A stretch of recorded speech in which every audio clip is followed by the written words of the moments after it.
আমি কি চিন্তাটো কিয় কৰিলে আমাৰ মানে বিশ্বজিৎ এইবাৰ ডাঙৰীয়া তথা অধ্যক্ষ ডাঙৰীয়াই আপোনালোকৰ পৰা মানে বহুতে এডমিট দি পিনি আমাৰটো কৰি দিওঁ বুলি কৈ আছে হয় নে নহয়?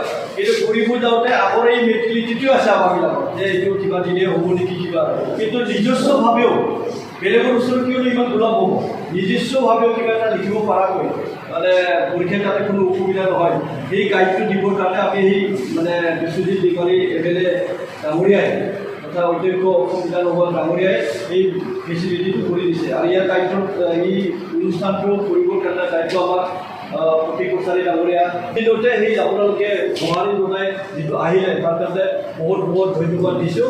এতিয়া সম্পূৰ্ণ কাৰ্যসূচী আমাৰ 3 তাৰিখলৈ হ'ব। এদিনত 3টা ক্লাছ নে কি কৰিবই লাগিব, 18টা ক্লাছ নে কি কৰিব, 80 আনিব লাগিলে বুজিছে, 180 আনিব লাগিলে ক্লাছ পুৰা কৰিবই লাগিব।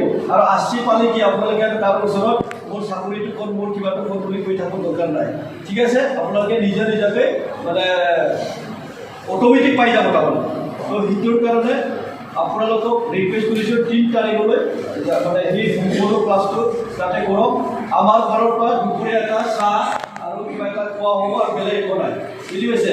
আমি মানে তেনেকৈ একো দিব নোৱাৰিম, গতিকে চাহ আৰু কিবা এটা দিম দুপৰীয়া ভাগত।